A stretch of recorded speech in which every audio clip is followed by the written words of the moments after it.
Hey, everybody, your words are the most powerful weapon that we have. Yet most people are wasting their time and not making their words connect.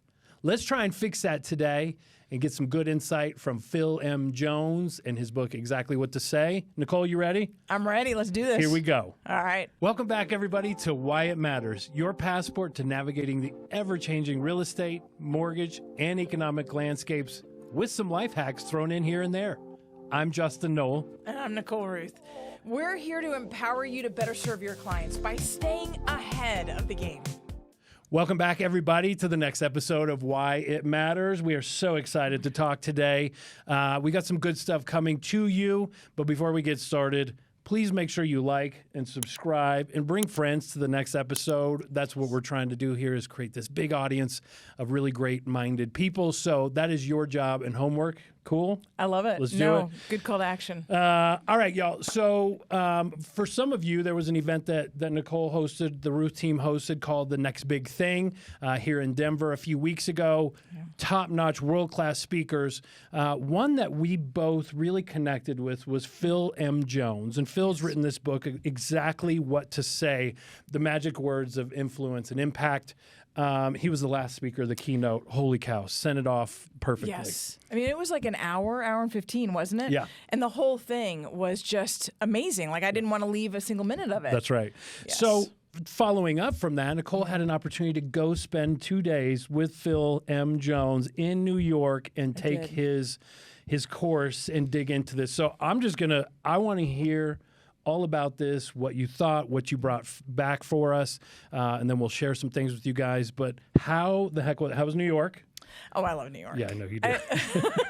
I love New York. I love every bit about it. I feel like, so I used to be an adventure racer, and I'm still an athlete, and I do all the things. And there's something that's magical when you can pass someone, right? Oh, I so love whether that. you're biking or you're hiking, you're doing a 14er, you're doing the thing, and you get to pass. And so, adventure racing, we'd count how many people we'd pass, or we'd be in practice, and we'd be climbing 14ers. We'd count all the people we passed. We didn't care if they were 90 years old. It was a tick mark. We passed people. It was not a judgment thing. It was a numbers thing. And in New York City, you can pass a shit ton of people. That. I just love being on the streets. They're crowded, and you're in and out, and you're swerving. It's like my driving. It's awesome. So this was competitive. Just walking down the street in New York is competition for you. New York City is a competitive sport. Why are you here? That's so you. That's the most Nicole thing I've heard. Oh, my God. I had so much fun. And I went and saw a Broadway play last minute, right after the Phil M. Jones workshop. The event had ended. Most people were heading home. I called up the concierge and I said, "What plays are in town?" And he starts laughing. He goes, "You're kidding, right?" I was like, "No, I get that." Yeah, but let's go. Yeah. So I went by myself and it was awesome. I had my glass of wine and my peanut M&Ms. That was dinner and it was fabulous. I was in the center, 8 rows up for And Juliet. It was phenomenal. I love this. Well, I can definitely sense you've come back with this renewed vigor, this energy that you carry with you a lot, but it seems to be a little on overdrive today. We actually drove in next to each other today. You didn't know this, but I watched you cut off a couple of people getting in front. Tick and I was marks, like, man. wow. I'm counting. See, I'm not used to passing people as an athlete. I'm usually in the back, winded. So I'm just back here behind the big semi-truck waiting for traffic. Here we go. And you missed your turn. I missed my turn. I'm like, what the hell am I doing? Yeah. The kids, when they were learning how to drive, raising them to, I don't want to say drive like me. I didn't want to say that. But I was like, if you decide to make a left turn or right turn, you commit. You make that turn. You don't pussyfoot and slam on the brakes. No, you figure it out later. Commit. You missed a turn. I missed my turn. I made it. But I still held the door open on the elevator for you. Did. So I got to the elevator first. So I guess I won that. I had to finish a call in the car. But I'll give you the win if it makes you feel better. Very much so. I'll take any I can get. I need them badly. So the 2 days, so it was a Wednesday dinner, and then it was Thursday, all day Friday. Okay. Intense. 16 people in the room. Wow. And it was incredible. Right from the very beginning, it was game on, lesson on. Yep. And I got to tell you, by the middle or end of day one, Phil M. Jones was constantly asking, how we doing? What's the takeaway? Before every break, we kind of went around and summarized. And he's, Nicole, how you doing? I go, my brain is melting. My brain is melting. I think in numbers, and you're literally talking gibberish right now. So it was tough for me. And I think I speak well. I love to have a conversation. I love to debate. I love to educate. I love to listen and engage. But this was listening and engaging on a whole nother level. And it was these small tweaks that we can make on a daily personal level. And you can make it in your personal life, your business life, your leadership life. Like, who are you engaging with? Yeah. And how are you getting to a position of where their space is? One of the biggest takeaways for me wasn't even about the word choice. It was about a context. So one of the things, while we were in the room, there was a conversation going on that was higher level, that was more of a geopolitical conversation, and it was a position. And in that positioning, it was I don't want to say I'm a right thing, but it was a position of this is right? The person stated, this is the way it is, because I said, basically. And it was the conversation that broke out from that opportunity was when you're 100% correct, and we all, so our positions in life, or our thoughts, our facts are based on the way we grew up, our experiences, and what we assume to be true from where we grew up, our culture, our parents, the schools we went to, whatever, the people we work with. And we assume this to be true because of our experiences. And so somebody else that assumes the opposite to be true, assumes it to be true from their experiences. And the biggest probably thing I took out of that room was the moment we go into any conversation or any engagement thinking that my truth based on my experiences is correct, I shut down the opportunity for real engagement. Right? Real conversation that doesn't have to be anything about geopolitical, religious beliefs, anything. It can simply be, I think you should buy a home. Right, because we're real estate agents, and I believe in the power of real estate, and I believe that this is something that's right for you. The moment I go in saying you should purchase a home, I believe this to be right for you, the moment you shut down that conversation, because from their perspective, they were raised renting, they were raised where they shouldn't be spending the money, they were raised where it's a waste of, whatever their beliefs are, right? That we have to open the door to the possibility that sometimes it could be that they could have a position of truth in that. And if I explore and I can dive and I can dig deeper, then I get to grow, right? I get to learn and I get to expand, and I get to have more relationship and a deeper conversation with that person than the surface conversation that would result in me believing my truth was correct. And we sit here and say week after week, day after day, that real estate is a relationship game. Yes. This is the absolute key center point of that relationship is the conversation, right? And not shutting somebody down. I'm sitting here listening to you talk, and I'm reflecting on the past 2 weeks in my life, personally and professionally, where I have taken that correct position, right? Well, this is what it is because I said. And what that does to the other person on the other side, you can watch them physically shut down and detach from that conversation, where I've shut all opportunities to learn, to gain new perspectives, anything, whether that be with your spouse, your kids, your clients, whatever. When you were talking about that, that really clicked for me, was stop shutting it down, because you're missing the spirit of life. Like, this is what humanity should be, is learning from each other, and not from books and all that, but from the conversation. I've learned something today, and I'm super excited about it. Thank you. I needed that refresher. So. Well, and I don't want to say I go into a lot of conversations like that, but I believe that I've done a lot of reading and studying, and but man, if you just set all that to the side and go, well, this is what I see from what I've read over here, but it's not my truth. My truth. Let's come together on what that truth is. But I like how you said it's like even your kids, your spouse. Oh. It's every relationship that we go into. I mean, he started out the conversation, and somewhere in the first hour or two, he said, change your words, change your life. Yes. And I have to admit, when he first said it, I was like, but really? I mean, you're, you know, a little prideful there, Phillip Jones, right? Are words that powerful? And then by the end Apparently of the so. 2 days, I was like, ugh, yes, right? Yeah.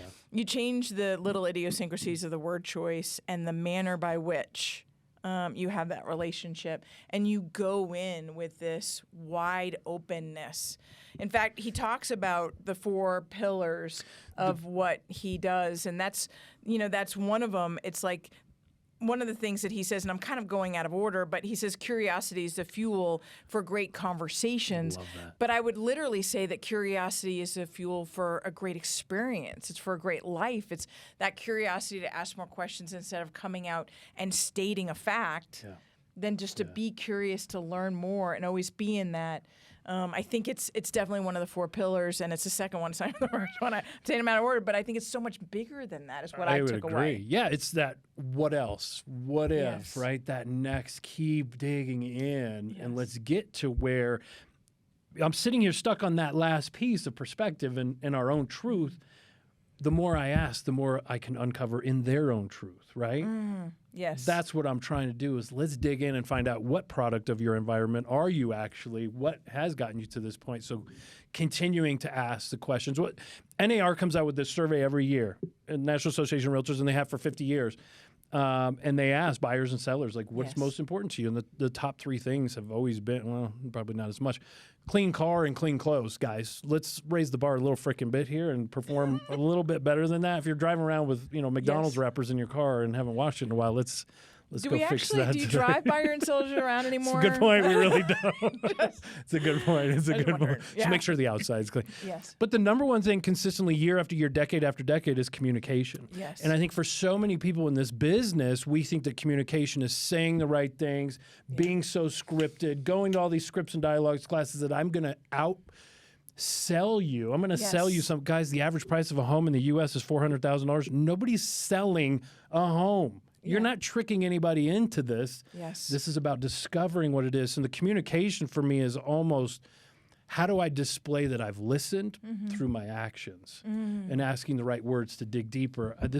I'm on fire today with this. All right, I want to get more cornerstones Yes. of this. So that was the number 2 Yes. cornerstone. All right, So we should can we go bounce back to around. number 1? It's your world, girl. We'll just dance around and Just 2, get out of 4, my way, 1, or else I'm 3. gonna I don't speed care. I around don't care. I'm gonna end up in the media and just like, what the hell just happened? Who was in that Porsche? That's brilliant and so true. That's very true. So the Love first it. one was the worst time to think about what you are saying is when you are saying it. How many of us do that daily? If I just keep my Daily. mouth moving, something good will come out of it. There's something about the fact that we want to be more engaging. We want to be more relevant. We want to be more successful. We want to have success. We want to have income. We want to have the scoreboard. We want to support people. We want to do all these things. And we count on the fact that we've prepared without preparing. Like, so I've been doing this for 22 years. I've been a lender for 22 years. I certainly should know what to say by now, and I do. And I'm the bull in the china shop. I love to just get in there and get shit done. So one of the things that was said at the round table was it makes me anxious to have to prepare for things, right? So to spend that time up front, does it feel like wasted time, right? Am I not doing something? I'm not doing anything. Yeah. You're preparing and you're thinking through and to your point, the scripting. Yeah. And sometimes the scripting to sell isn't necessarily the right scripts. I mean, he's got question on question on question and the orders of questions and the way in which you ask and how you go into this is all in the book. But I love that. It's that little bit of preparedness and how much further, because okay. So the fact that the Preach. cell phone service, so now with the new cell phones and the new iOS, you can actually see the voicemail Yes. now coming up, right? It's crazy. So what it did was, because now I can see the voicemail and I can answer that phone call in the middle of a voicemail being left, you can no longer use the pound sign to delete and start over. Oh, Oh, shit. We're firing live bullets now. Yes. There's no more So edit. I don't know about anybody else, so maybe it's just a me problem. Maybe I'm projecting, and it could be. That's fantastic. But so I go through the thing, and I hit the pound. I'm like, oh, that was live. Okay. Give me a call back in case you didn't understand that message I just left, because it made no sense to me. Because I just totally put my foot in my mouth. So, but that's unpreparedness. Right? But how many times do you leave a voicemail, you call up somebody, hey, I just wanted to check in on you, I just wanted to do the thing, I just wanted to, and we can talk about jushing on people in a minute, but it's the hurry up and get the thing done. That's right. Checklist, like we talked about last time. We did, yes. Stop it with the checklist. So the worst time to think about it is to have that little bit of preparedness, to know the kinds of questions that you want to ask, to know the direction that you want to go with that person. It's amazing how much further that gets you. Love this. Because then, because if you ask the wrong question, or if you don't have a question, and that person says no, or whatever, right? Like, I'm just checking in. Is now a good time? How many times have you actually called somebody and said, is now a good time to talk? I say it all the time. But they answered the phone. Yes, exactly. Okay, just checking. So, damn it. Right? So you pick up the phone and you're like, hey, John, is now a good time to talk? I What wouldn't are they answer gonna the phone, say? stupid. Yes. Well, I've said the same thing. I'm not judging because I do it, and I've stopped doing it. But then I've had a few people that say, no, now's actually not a good time to talk. Then why? Did you No. answer your phone? You're like, oh, I don't even know how to answer that. No, like, it's you're awkward. like, oh, okay. Well, when it would be a good time, and can I reschedule this thing? But it was never scheduled to begin with. Yeah. So it's the preparedness, and there's a whole nother conversation that he has, and being in front of that and scheduling in front of that and not checking in on people. I can spiderweb this all day long. Love this. But that was so powerful in just having those next three things that you want to discuss, or what's your outcome from this conversation? What's your desired outcome? Where are you trying to go? What kind of relationship are you trying to build? Will you find another level of preparedness? Not that you're never prepared, because you're very prepared, but has that shifted how you're going to approach being prepared, or is this a kind of a mindset thing? So I think what I'm starting to do is I actually, one of the gals that was in the class with me, Chris, we talked about it at the end of the class, and then she just emailed me this morning, and she goes, how's your Friday mornings? Do you want to start role playing? So we're going to actually play with this a little bit, right? And that's part of the preparedness. But I think my level of preparedness, you could do the role play or not do the role play, but I think my level of preparedness is just going to become, before I pick up the phone and dial the number, what's the thing that I'm going to be looking for, or what's the questions I'm going to ask? And to take just a second to think that through before I just dive in, because I'm notorious for just picking up the phone, dialing a number, and See where it goes. winging it. Yeah. Yes. Well, you've relied on that. We both have relied on that so long, and it's worked for most of it. Mm-hmm. But I do know when I hang up the phone sometimes, I'm like, shit, I left something on the table. I needed to know one more thing, and I don't want to call him back. So I could have perhaps written some bullet points of things I want to get done. Okay, so number one really is the preparedness. Mm-hmm. 2 is curiosity. Yes. Yes. You want to go 3 or 4? Yeah. No. your world. Should we stay out of order? No. We'll go number 3 because it leads right into the curiosity. I'm sure he did it in order for a reason. Yeah. I just messed him up. That's fine. Number 3 is people do things for their own reasons, not yours. And we really, to center in on that, we are lender, we're real estate agent, we're coach, we're the things that we are. And we try to come from that perspective. We talked about we're going to do a podcast on another book that I'm pretty excited about, Surrounded by Idiots. So you guys hang out for that one. Literally. Sorry. Hello, is there anyone out there? No, so this whole idea is that we come from our perspective in things, and ultimately we want to sell a thing, we want to educate on a thing, we want to do a thing. But do they want that? So people do things for their reasons, not yours, because it's not they want it in their timing for their reasons through their path. Now you can help guide them and shift that path, and you can be an influence in them making a decision. But ultimately, they do things for their reasons. And that's by asking good questions and remaining curious, you get to dig into what their reasons are. If you're quick to sell a thing, Like, I just sold a home, we should talk about selling your home, or, let me tell you about this. It kind of goes into that whole rate conversation. It's, what's your rate is a question that I get asked all the time. And I'm like, well, I can tell you what a rate is. A rate is, it's 5% today. You have to pay 5 points to get it, but it's 5%. I was like, damn, what happened? Right. Okay.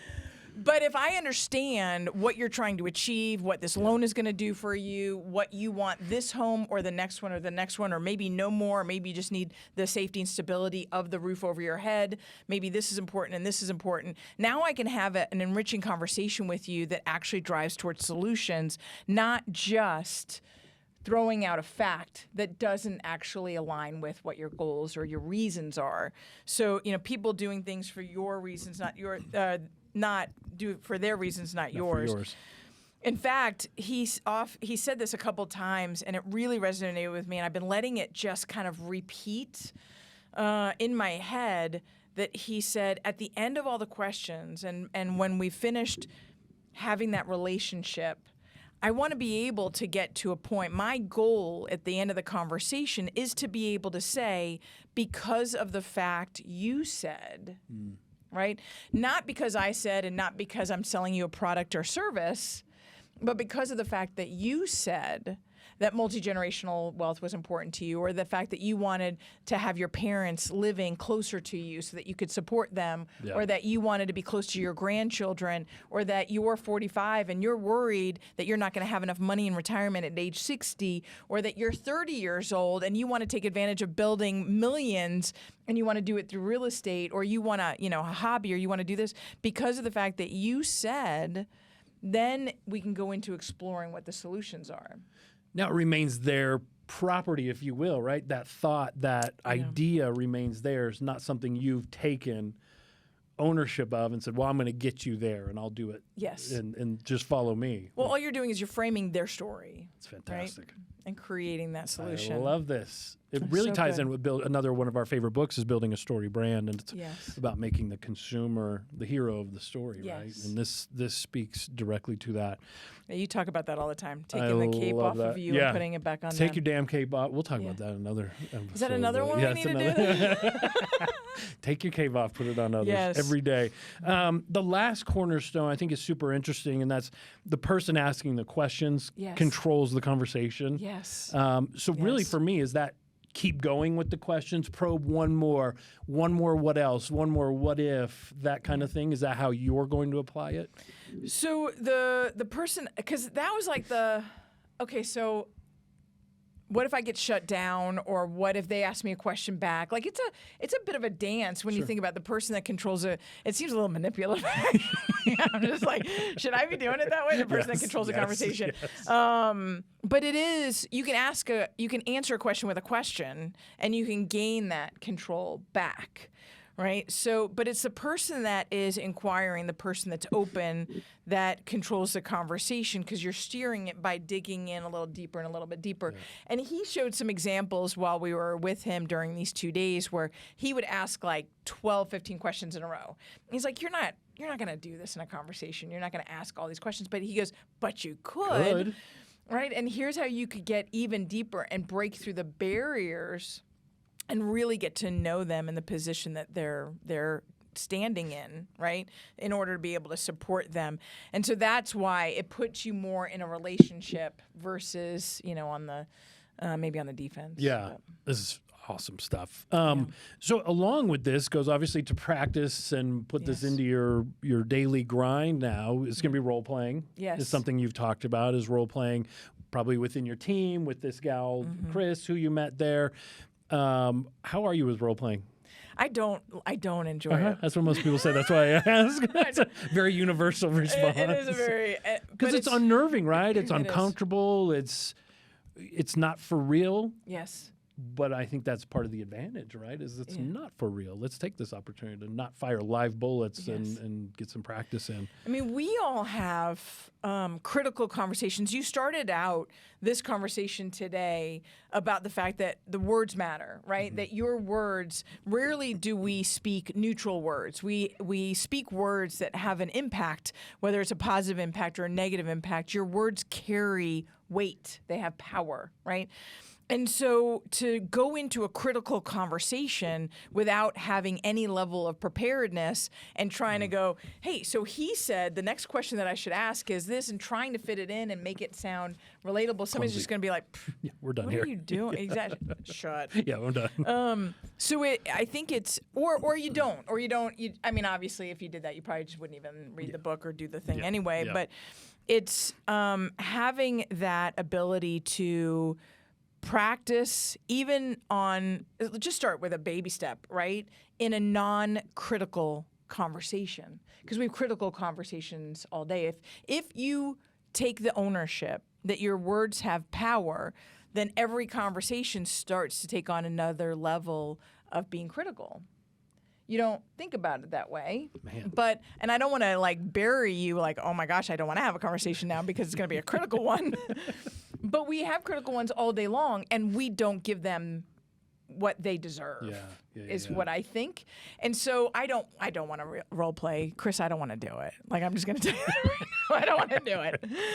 But Make her do it, Chris. it's or you know, if you don't want to role play, it's even doing what you were talking about is the question tree, right? Because you were like, I read the book and we're doing you've got some entrepreneurial efforts that you've got going on right now. And you're talking about those objections that people that you already know They're coming. people have, and how can I take these questions and ask them in an order or in a way that will lead me to understanding what their issues are, or their hiccups are, or their obstacles are, so that we can overcome them. That's right. I did that not long ago, last weekend actually.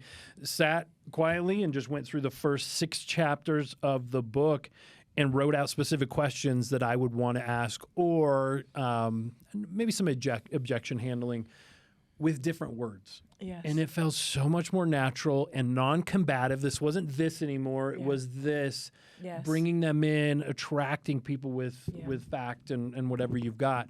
That changed everything. I mean, I was like, man, I'd buy this myself. Shoot, let's go.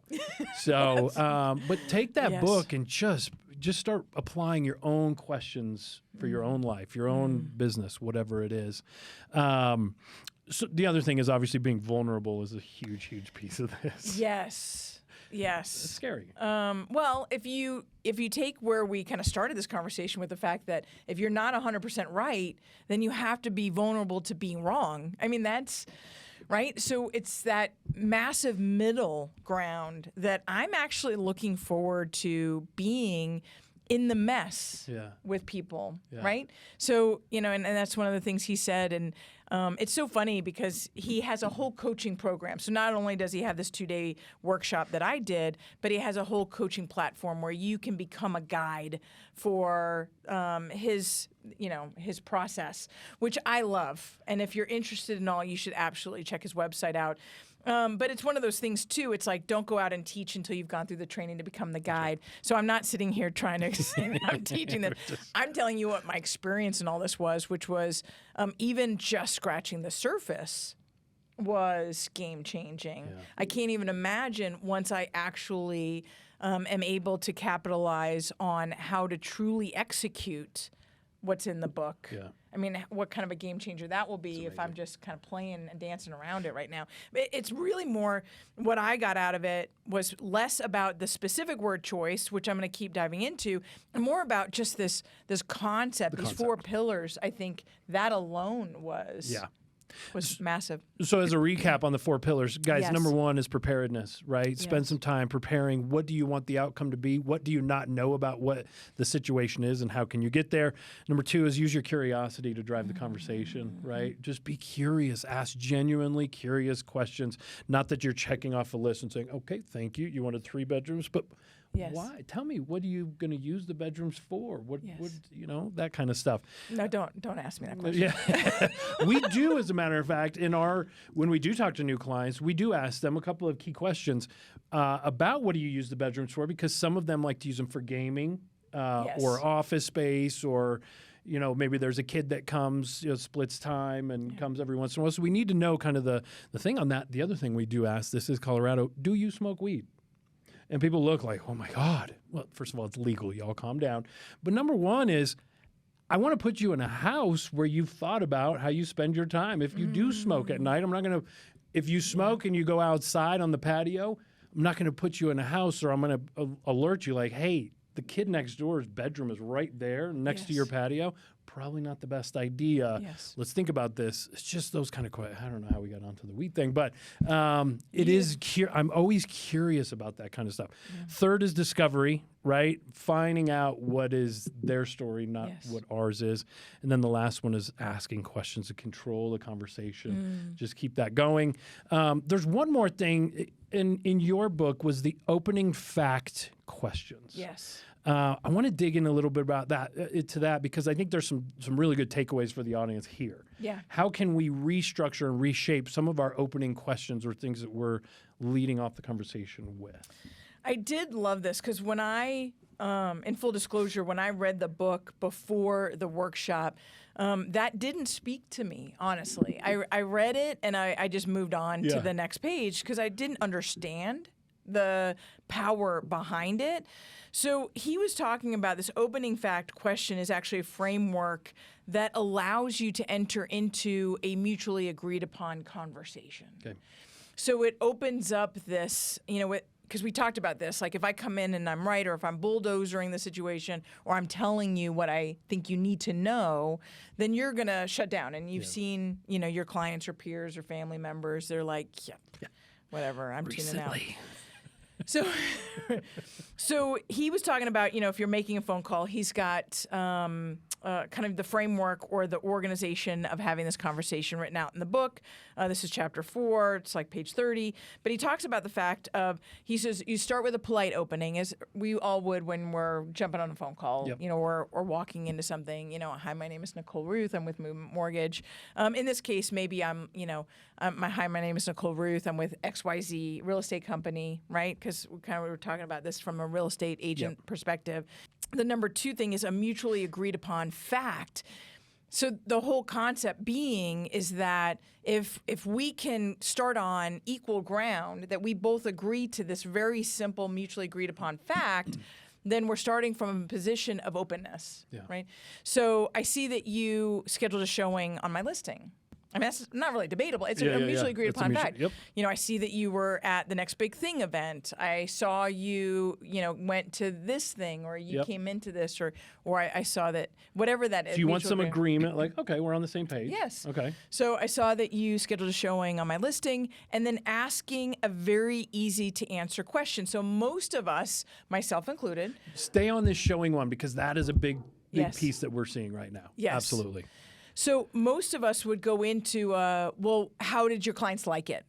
Or what was the feedback that your clients gave? Or, what were the thoughts? Well, it's too broad. Well, if somebody says, did you like it? Well, I don't know. I mean, I like the kitchen, but I didn't like the bathrooms. I like the location, but I didn't like the layout. Like, how do I answer that, right? Yep. And so he was talking about asking a very easy to answer question. And the easiest question on that one might simply be, were you able to make it? Yeah. Right? You scheduled a showing. Were you able to make it? Yeah. Yes, we made it, right? So starting with that, now you can start to go into, did it have the number of bedrooms that your client was looking for? Did it meet their needs? Did it have a layout? And then you can start getting into more of the questions that he has in the book, which we're not going to touch on today because it's a lot. But then you can start asking questions in a way that you're opening up conversation. The prepared bullet points that I need to walk away from this conversation knowing what the answer is. But that kind of simplicity, I was like, man, I go in for the kill right away 99.9% of the time. 99.9% of the time. So I was like, okay, I just got a mutually agreed upon fact. Yep. And then a simple to answer question. And then once I have buy-in and we both are coming from a position of agreement, now I can move towards the yes. I can move towards the conversation and the openness. I love this. It was, and that, which goes right back to framework number 1 of being prepared. The worst time to think about what you're going to say is when you're saying it. Okay. When you're saying it, Stop doing that. Well, there's so much good in this. I can't wait to read this again and again and again. Hopefully you guys do too. I will say there is some danger in asking all kinds of questions and probing and having all this curiosity. If you're not going to do anything with it, don't even ask the question. Because for a lot of people, if you ask me what my favorite food is or what my favorite sports team is and nothing ever comes of it, we do a big questionnaire for our new clients and we ask a ton of questions, like things they don't even think are coming their way about their personal lives and their goals and your favorite snacks, right? Yes. If I ask you what your favorite snack is, but I never show up with your favorite snack, I just missed. Yes. And they're thinking the same thing. It was like, why did they even ask that if that's not important? Yes. Right? So if you're going to ask questions, make sure you have a mechanism in your business to have a follow-up or deliver something that's valuable to them based upon those. So we can prepare and be curious all we know, but you better be following up with some good as well. So I love that. man, I'm so jealous. No, I'm jealous. You went to this. I want to go so badly. I was so in love with I it. asked. I offered. You did. You turned me down. You're regretting it today. I would have eaten all the peanut M&Ms. That is for sure. Yeah. You couldn't have shared my wine though. I got No, the double. No, I don't. Want I did. Wine and I do not play well. No? It's just not my thing. Well, I become a little bit of a bitch, and he wasn't around, so you know Okay. what? There you go. let it rip. Wine will do that. Yes. Well, you Yes. guys, thank you so Yeah. much. Thank you for sharing what you've Yeah. done. I know your head is still tired and you're still processing all this. So we promise we're going to keep bringing this stuff back to you. Yes. Nicole and I are both coaches as well. So if you have questions on this, you want to dig deeper in, just let us know. We're here to help. But this was fantastic. I can't wait to see you implement more of this. And my I can't wait gosh. to go read more of this and change my life with words. So I love that. thank you guys so much. Should they subscribe? You have to. You have to. There's just so much goodness coming on. The kind of episodes that we have in front of us, I'm just so excited about the guest speakers that we're going to Yes. have joining us, Yes. the other books that we're going to be diving into, and the specifics on how to be our best versions of ourselves as we enter into conversations and opportunities, right?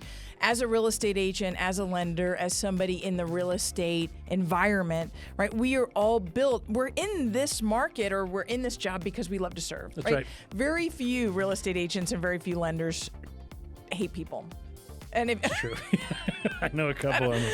maybe you're They're in the hungry. background, maybe you're in the back office, but we do this because we have a passion, because we believe in this industry, right? And so how do we continue to show up as our best version of ourselves? Well, the first thing you have to do is subscribe to this Why It Boom. Matters podcast, because we're going to be talking about this. So make sure to subscribe, make sure to join us in the next one, and bring your friends because it's kind of fun. Here we go. Here we go. Thank you guys.